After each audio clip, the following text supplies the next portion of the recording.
트럼프 2기가 온다. 미중 무역전쟁 2라운드 승자는? 안녕하세요. 오늘 우리는 전 세계 경제를 뒤흔드는 가장 뜨거운 이슈, 바로 미중 무역전쟁에 대해 깊이 있는 이야기를 나눠보려 합니다. 특히 만약 도널드 트럼프 전 대통령이 다시 백악관에 입성한다면 이 무역전쟁이 어떻게 새로운 국면을 맞이하게 될지 자세히 분석해 보겠습니다. 1. 트럼프 1기와 중국의 달라진 태도. 트럼프 대통령의 첫 임기 때 중국은 미국의 관세 압박에 비교적 순응적인 태도를 보였습니다. 하지만 시간이 흐르면서 중국은 더 이상 물러서지 않는 강경한 입장으로 돌아섰습니다. 미국이 인공지능 반도체 수출을 통제하자 중국은 즉각 원자재 무기화 카드로 맞서며 정면 대결 양상을 보였습니다. 이는 과거와는 확연히 달라진 중국의 자신감을 보여주는 사례입니다. 시진핑 주석은 단기적 성과를 중시하는 트럼프와 달리 장기적인 패권 경쟁에 대비하고 있다는 분석이 지배적입니다. 2. 중국의 달라진 무역전쟁 전략.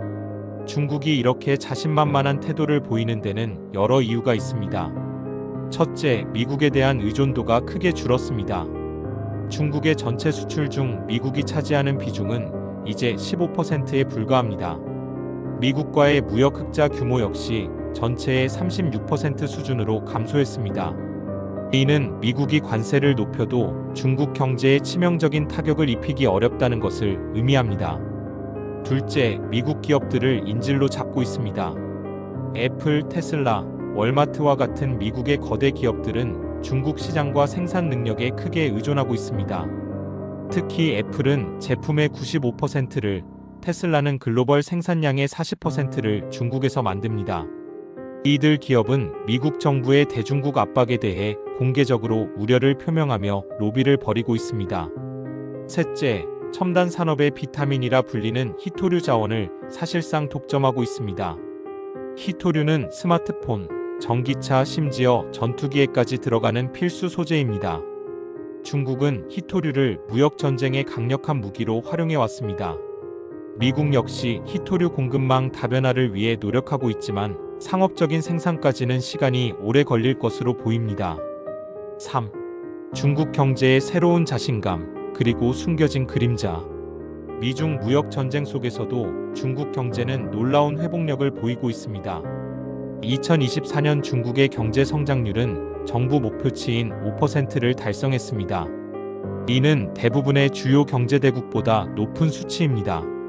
만약 미국과의 무역이 완전히 중단된다 하더라도 중국의 국내 총생산에 미치는 영향은 2.8% 감소에 그칠 것이라는 분석도 있습니다. 하지만 중국 경제에도 그림자가 없는 것은 아닙니다. 부동산 시장의 침체와 내수 부진은 여전히 큰 숙제입니다. 중국 정부는 강력한 사회 통제를 바탕으로 이러한 위기를 관리하려 하지만 근본적인 해결책 없이는 경제 성장의 발목을 잡을 수 있습니다. 4. 트럼프 2기 어떤 변화를 가져올까? 트럼프 2기 행정부는 대중국 압박을 더욱 강화할 것으로 전망됩니다.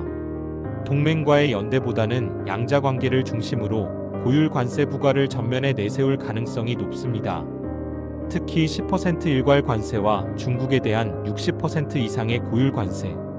공약은 세계 경제를 다시 혼돈 속으로 몰아넣을 수 있습니다. 중국은 이에 대해 강대강으로 맞서며 동시에 미국 외 다른 국가들과의 협력을 강화할 것입니다. 이는 국제사회에서 미국의 리더십에 대한 의문을 제기하고 중국의 영향력을 확대하려는 전략의 일환입니다. 5. 무역 전쟁의 숨겨진 의도, 금융과 기술 패권 전쟁. 전문가들은 미중 무역 전쟁이 단순히 무역 적자를 줄이려는 것이 아니라 그 이면에 더 큰 목표가 숨겨져 있다고 분석합니다. 바로 금융과 기술 패권을 장악하려는 싸움이라는 것입니다. 미국은 첨단 기술 분야에서 중국을 견제하며 글로벌 공급망을 자국 중심으로 재편하려 하고 있습니다. 바이든 행정부 역시 반도체와 같은 핵심 산업의 중국 의존도를 줄이기 위한 노력을 지속해왔습니다. 이러한 전략적 분리, 즉 디커플링은 단기적인 혼란을 야기할 수 있지만 장기적으로는 미국이 중국과의 기술 격차를 벌리고 안보적 취약성을 해소하려는 의도입니다. 6. 한국의 대응 전략. 미중 패권 경쟁이 심화되면서 한국은 더욱 어려운 위치에 놓였습니다. 새우등 신세가 될 수 있다는 우려가 커지고 있습니다. 우리는 미국과의 굳건한 안보 동맹을 유지하면서도 중국과의 경제 협력을 포기할 수 없는 상황입니다. 이러한 상황에서 한국은 전략적인 피봇 외교를 통해 균형을 잡아야 합니다. 미국에는 우리의 기술 경쟁력을 중요한 전략적 파트너로서 부각하고 중국과는 경제 협력을 강화하되 불필요한 오해가 생기지 않도록 양국 모두와 소통을 강화해야 합니다. 결론적으로 미중 무역 전쟁은 단순히 관세를 주고받는 싸움이 아닙니다. 이는 세계 질서를 재편하려는 두 강대국의 장기적인 패권 경쟁입니다.